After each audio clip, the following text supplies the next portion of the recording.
نحمدہ ونصلی علی رسولہ الکریم اما بعد۔ معزز سامعین، السلام علیکم ورحمۃ اللہ وبرکاتہ۔ صحابہ کرام کے بغض سے بھرپور ایک رافضی ہے شہریار رضا آبدی۔ اس نے سیدہ عائشہ رضی اللہ تعالی عنہ کے خلاف کچھ باتیں کی تھی، میں نے اس کا منہ توڑ جواب دیا تھا، لیکن یہ ایسا کوئی ڈھیٹ آدمی ہے، اس نے دوبارہ پھر حضرت عائشہ رضی اللہ تعالی عنہ اور دیگر صحابہ کرام کے خلاف بکواس کی ہے۔ یہ بازی نہیں آتا، اگلے ہوئے نوالوں کو بار بار چاٹنے کا عادی ہے۔ اس نے بات شروع کی کہ لوگ ہمیں رافضی کہتے ہیں، اور پھر اس نے اس لفظ کی خود ساختہ تشریح کی۔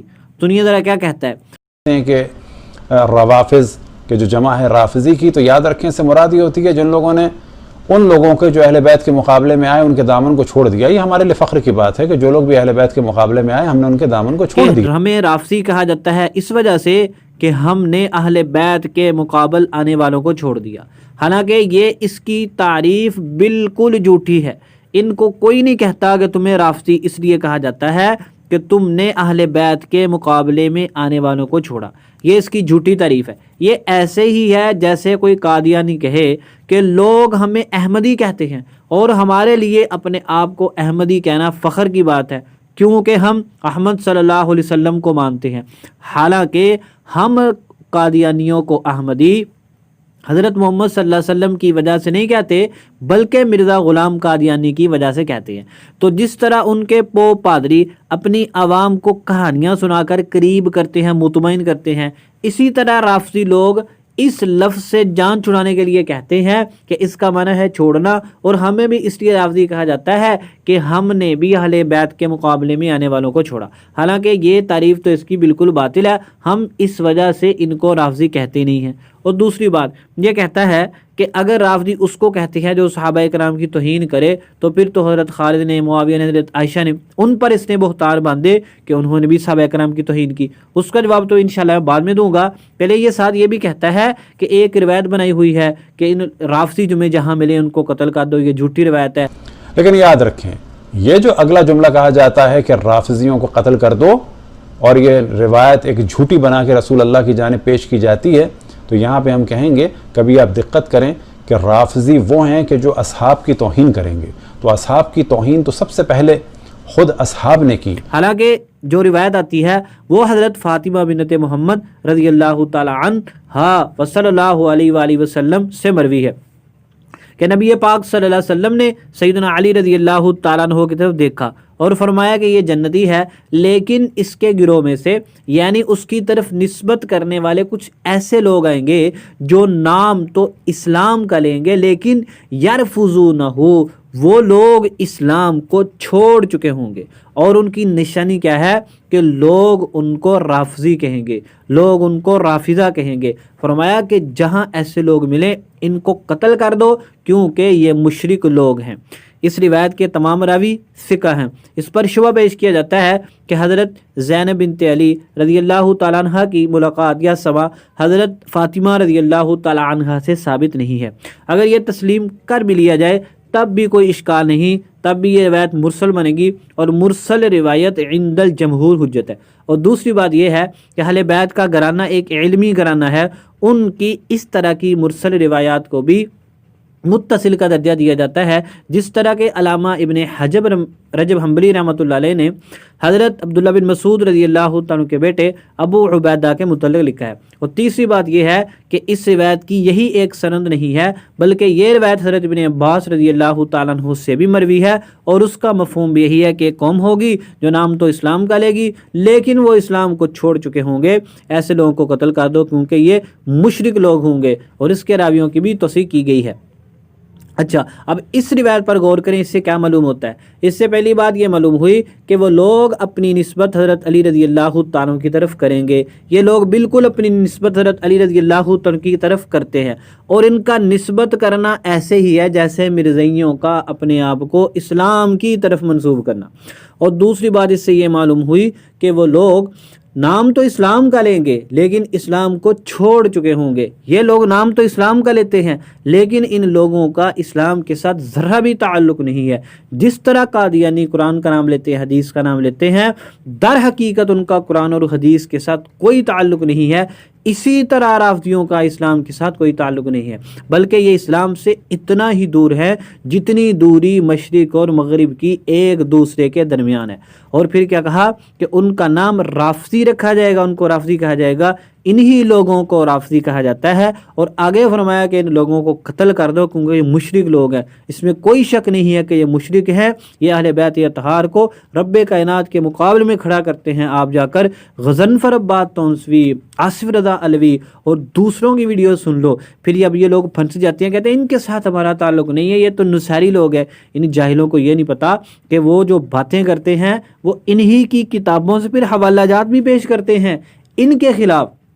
جب انہوں نے اس پر پرچہ کروایا تھا تو اس نے انہی کی کتابوں سے ان کو حوالہ جات دکھائے تھے سیدنا علی رضی اللہ تعالیٰ عنہ سے متعلق. تو یہ مشرک لوگ ہیں در حقیقت جو اپنے آپ کو مومن کہلاتے ہیں. ان کا ایمان کے ساتھ کوئی تعلق نہیں ہے. باقی ان کو قتل کرنا یہ عام انسان کی ذمہ داری نہیں ہے بلکہ یہ اسلامی حکومت کا کام ہے. کسی شخص کے لیے مناسب نہیں ہے کہ قانون کو اپنے ہاتھ میں لے. تو اس روایت سے معلوم ہوا کہ ان لوگوں کو رافضی اس لیے کہا جاتا ہے کہ یہ نسبت علی کی طرف کرتے ہیں، نام اسلام کا لیتے ہیں لیکن در حقیقت یہ لوگ اسلام سے دور ہیں. اور دوسرا ان کو رافضی اس لیے کہا جاتا ہے کہ انہوں نے جلیل القدر صحابہ کرام حضرت ابوبکر کو، حضرت عمر کو، حضرت عثمان کو اور دیگر صحابہ کرام کو چھوڑ دیا ہے. ان کے ساتھ ان لوگوں کا کوئی تعلق نہیں ہے. اور یہ تو غلیظ لوگ ہیں، وہ تو پاک باز ہستیاں ہیں. ان غلیظوں کا ان پاک لوگوں کے ساتھ کسی طرح کا کوئی تعلق، نسبت، رشتہ بنتا ہی نہیں ہے. اس لیے اللہ تعالیٰ نے ان کو مقدس ہستیوں سے دور کر دیا ہے. اچھا، اس نے جو بیان کی ہے یہ اہل بیت کے مقابلے میں آنے والوں کو ہم تو یہ بات کہتے نہیں ہیں، اپنے منہ میاں مٹھو، ہم نے یہ تعریف نہیں کی اور نہ ہمیں یہ تعریف بالکل قبول ہے. یہ تمہاری جاہلانہ جھوٹی تعریف ہے، اس کو اپنے پاس رکھو. کہتا ہے کہ اگر رافضی صاحب کی توہین کرنے والوں کو کہتے ہیں تو پھر تو حضرت خالد نے مالک بن نویرہ کو قتل کیا اور ان کے سر کو اینٹ کے طور پہ استعمال کیا اور ان کی بیوی سے زنا کیا. اصحاب کی توہین خالد ابن ولید نے کی جب صحابی رسول اللہ جناب حضرت مالک ابن نویرہ کو قتل کر کے ان کا سر کاٹ کے 2 اینٹوں کے ساتھ تیسری اینٹ کے طور پر استعمال کر کے اس پہ دیکھ رکھ کے کھانا پکایا. اسی رات ان کی بیوی کے ساتھ زنا کیا. توبہ نعوذ باللہ، توبہ نعوذ باللہ. اس جھوٹے خبیث دجال شہریار رضا آبدی کو ہمارا چیلنج ہے، دنیا یا اہل سنت کسی ایک حدیث کی، تفسیر کی، تاریخ کی کتاب سے ایک روایت پیش کر دو جس کی سند صحیح ہو یا حسن ہو، جس سے یہ معلوم ہوتا ہو کہ حضرت خالد رضی اللہ تعالیٰ عنہ نے نعوذ باللہ یہ اعمال سرزد کیے تھے. ایک روایت پیش کر دو، زیادہ نہیں. تم تا قیامت پیش نہیں کر سکوگے. جھوٹی روایتوں کی بنیاد پر صحابہ کرام کے اوپر اس طرح کی تہمت لگانا ان غلیظ لوگوں کا کام ہے. میں ان سے ایک بات کہتا ہوں کہ اگر ہم تمہارے خلاف کوئی ضعیف روایت پیش کرتے ہیں جو تمہارے اصولوں کے مطابق ضعیف ہوتی ہے، تم فوراً اس کو رد کر دیتے ہو، ذرہ بھی اس کو تسلیم کرنے کو تیار نہیں ہوتے. اور صحابہ کرام کی جب بات آتی ہے تو جو تاریخ کی جھوٹی روایتیں ہیں وہ ساری تم ان کے خلاف بیان کرتے رہتے ہو. یہ کیسے دوگلے لوگ ہیں؟ اگر ہم ان کے خلاف اصول کافی سے ماتم کی تردید میں روایتیں پیش کریں، یہ فوراً رد کر دیتے ہیں، کیوں جی؟ ضعیف ہیں. اگر ہم ان کے خلاف روایتیں پیش کرتے ہیں کسی اور سلسلہ میں، مثلا تحریف قرآن کے متعلق، سورہ کافی میں روایت لکھی ہوئی ہے کہ اصل قرآن جو جبریل علیہ السلام لائے تھے اس کی 17,000 آیتیں ہیں. شہنشاہ نقوی نے کہا یہ روایت ہی صحیح نہیں ہے، حالانکہ یہ سورہ کافی کے اندر موجود ہے. اور یار جب تمہارے خلاف روایت آتی ہے تم فوراً رد کر دیتے ہو، کیوں؟ ضعیف ہے. اور جب صحابہ کرام کی بات آتی ہے تم ضعیف روایتوں کو اٹھا کے ہمارے سامنے پیش کرتے ہو اور اس سے صحابہ کرام کی توہین نکالتے ہو. یا تم ضعیف روایتوں کو مکمل قبول کرو، تمہارے خلاف آئیں تب بھی، صحابہ کرام کے خلاف آئیں تب بھی. تم صحابہ کرام کے خلاف قبول کر لیتے ہو اور اپنے خلاف قبول ہی نہیں کرتے. حالانکہ نہج البلاغہ کے اندر لکھا ہوا ہے کہ جو بندہ ماتم کرتا ہے اس کے مال ضائع ہو جاتے ہیں. یہ اس نہج البلاغہ کی روایت کو بھی قبول کرنے کے لیے تیار نہیں ہے، کیونکہ کہتے ہیں ضعیف ہے. تو اپنے خلاف قبول نہیں کرتے، صحابہ کرام کے خلاف کیوں قبول کرتے ہو؟ ان کا طرز مشرکین مکہ والا ہے. جب ان کو بیٹی کی خوشخبری سنائی جاتی ہے تو منہ بنا لیتے ہیں. جب ان سے پوچھتے ہیں فرشتے کون ہیں؟ یہ اللہ کی بیٹیاں ہیں. تو فرمایا عجیب بات ہے کہ جس چیز کو تم اپنے لیے ناپسند کرتے ہو اس کی نسبت اللہ کے ساتھ کر دیتے ہو۔ ان خبیث لوگوں کا بھی یہی وتیرہ ہے۔ ضعیف روایت آئی رد کر دیا، جب صحابہ کرام کے خلاف آئی فوراً قبول کر لیا۔ تو حضرت خالد رضی اللہ تعالیٰ عنہ پر یہ جھوٹی بہتان اور تہمتیں ہیں، ان کا ان کی ذات مقدس کے ساتھ کوئی تعلق نہیں ہے۔ کہتا ہے حضرت معاویہ رضی اللہ تعالیٰ عنہ گالی دی۔ اصحاب کی توہین معاویہ نے کی، جب اصحاب کو قتل کیا مولا امیر المومنین کو گالیاں دی، نہ کہ گالیاں دی۔ کوئی گالی نہیں حضرت معاویہ نے، یہ جھوٹی بات ہے بالکل۔ اور صحابہ، اور کہتا ہے اصحاب کو قتل کیا، انہوں نے اپنا دفاع کیا تھا، اجتہادی طور پر ان سے خطا ہوئی۔ جیسے دو بھائیوں کے درمیان معاملہ بڑھ جاتا ہے، قرآن مجید میں نہیں موجود ہے حضرت موسیٰ علیہ السلام کا، حضرت ہارون علیہ السلام کا، ان کا معاملہ کتنا بڑھ گیا تھا، اور تھی کیا غلط فہمی۔ تو کیا تم حضرت موسیٰ کے متعلق بھی کہو گے انہوں نے تو نبی کی توہین کر دی؟ یا کل کو کوئی نبی کی توہین کرنے والا حضرت موسیٰ علیہ السلام کے فعل سے استدلال کر لے تو پھر کیا کرو گے تم؟ قرآن پاک کے اندر واقعہ موجود ہے، تو تم کہو گے غلط فہمی کی بنیاد پر ہوا، تو وہاں پر بھی اس طرح ہوا۔ بھائیوں کے درمیان اختلاف ہو جاتا ہے، یہ کوئی بڑی بات نہیں ہے، اور اختلاف بڑھ بھی جاتا ہے، وہ تو اللہ تبارک و تعالیٰ قیامت کے دن نیت کے مطابق اجر دیں گے، ان کو نیت کے مطابق ان سے معاملہ کیا جائے گا۔ اصحاب کی توہین، اصحاب کا قتل عام جناب حضرت عائشہ نے کروایا۔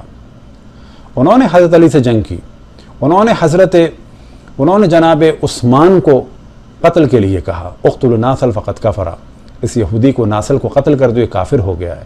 انہوں نے فتویٰ دیا تھا کہ جناب عثمان کو قتل کر دو، وہ کافر کہتی تھی حضرت عثمان۔ تیسرا عائشہ رضی اللہ تعالیٰ عنہ کے متعلق پھر وہی بات کہی، اللہ معاف فرمائے، ایسا کوئی غلیظ آدمی ہے یار، یہ پتہ نہیں لوگوں کو سکھایا یہ جاتا ہے۔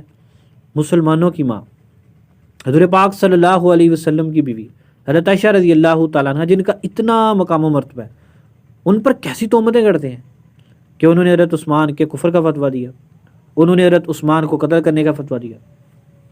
حضرت عائشہ رضی اللہ تعالیٰ عنہ نے ایسا کوئی فتویٰ نہیں دیا، بلکہ حضرت عائشہ رضی اللہ تعالیٰ عنہ تو ان کے قاتلین پر لعنت کرتی تھی۔ مجمع الزوائد میں روایت موجود ہے، اس کے تمام راوی سے کہا، میں نے اس بیان کے اندر بھی اور روایت دکھائی تھی، حضرت عائشہ رضی اللہ تعالیٰ کو سخت غصہ تھا، اس لیے تو وہ جمل کے لیے نکلی تھی، ان کو اتنا غصہ تھا، اگر خود انہوں نے نعوذ باللہ قتل کروایا ہوتا تو ان کو تو پریشانی نہیں ہونی چاہیے تھی۔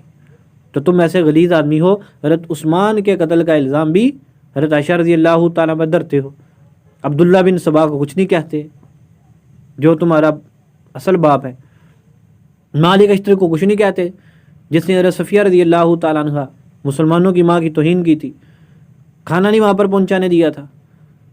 ہم حضرت عثمان کے ساتھ ہیں، حضرت حسن و حسین بھی حضرت عثمان کے ساتھ تھے، حضرت علی رضی اللہ تعالیٰ بھی حضرت عثمان کے ساتھ تھے، اس لیے تو اپنے بیٹوں کو پہلے کے لیے بھیجا تھا، اور تم وہاں ہوتے تم تو ان کو شہید کر دیتے۔ تو واقعی تمہارے جو باپ تھے، تمہارے بڑے تھے، انہیں حضرت عثمان کو شہید کیا، اور آج بھی جو ان کی مخالفت کرنے والے ہیں ان کو تم نے سر میں بٹھایا ہوا ہے، مالک اشتر جیسے لوگوں کو، اور حضرت عائشہ رضی اللہ تعالیٰ عنہ پر جھوٹا الزام لگاتے ہو۔ حضرت عائشہ رضی اللہ تعالیٰ عنہ اس سے بالکل بری ہیں، یہ تمہاری ان پر تہمت ہے اور تمہارا بہتان ہے۔